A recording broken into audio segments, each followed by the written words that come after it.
Hello అండి. ఈరోజు మనం చేయబోయే కూర పేరు టమాటో మెంతి కూర.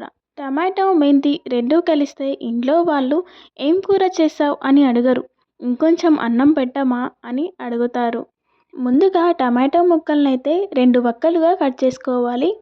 అలాగే స్టవ్ ఆన్ చేసి ఒక ప్యాన్ పెట్టుకొని కొంచెం ఆయిల్ వేసుకొని టమాటో ముక్కలనైతే ఇలా వేసేసుకోవాలి. నేను వేసుకున్నాను కదండి, ఇలా వేసుకోండి.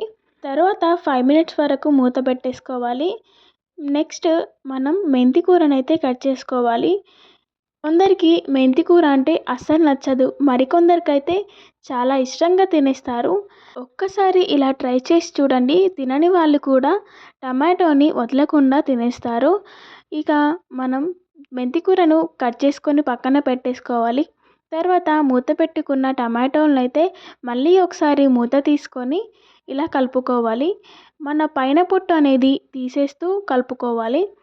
కొందరికి టమాటా అంటే అస్సలు ఇష్టం ఉండదు. ఎందుకంటే దానిపైన ఉన్న పొట్టుని తీసివేయడం ఓపిక లేక, అలాగే దాన్ని పడేస్తూ ఉంటారు. ఇలా మనం చేసుకుంటే చాలా సింపుల్గా ఉంటుంది. అలాగే టమాటాని వదలకుండా తినేస్తాము.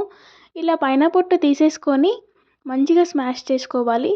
ఇలా మెత్తగా అయిపోతుందన్నమాట. మనం మిక్సీ చేసుకున్నా పర్లేదు, లేకపోతే స్మాష్తో ఇలా చేసుకున్నా పర్లేదు.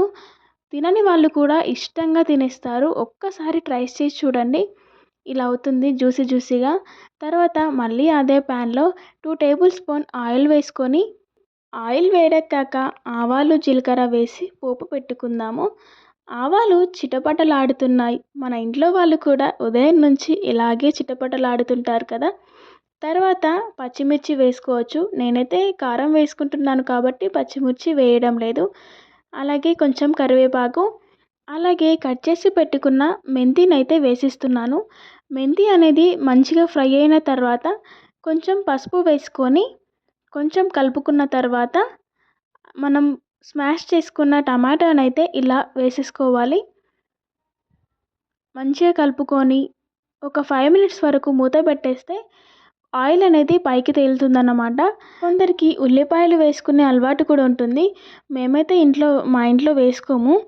ఇవి మెత్తగా అయ్యేలోపు మనం కూడా 2 నిమిషాలు కూర్చుంటే కూర వండుతున్నావా లేదంటే నిద్రపోతున్నావా అని ఇంట్లో వాళ్ళు అడుగుతారు. ఇప్పుడు ఉప్పు, కారం, కొంచెం గరం మసాలా వేసుకుంటే ఇంకా బాగుంటుంది.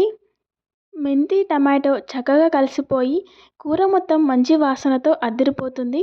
చివరగా కొంచెం కొత్తిమీర వేసుకుంటే ఇంకా బాగుంటుంది. అంతే ఫ్రెండ్స్, మన గుమగుమలాడే టమాటో మెంతి కూర రెడీ. వేడి వేడి అన్నంలో ఈ కూర వేసుకొని పక్కన కొంచెం నెయ్యి వేసుకుంటే ఇక డైట్ చేసే వాళ్ళు కూడా ఈ రోజుకి డైట్కి సెలవు పెట్టేస్తారు. మీరు కూడా ఈ టమాటో మెంతి కూరను తప్పకుండా ఒకసారి ట్రై చేసి చూడండి. వీడియో నచ్చితే లైక్ చేయండి. అలాగే సబ్స్క్రైబ్ చేసుకోండి. ఒక చిన్న లైక్ కూడా వేసుకోండి. Thank you.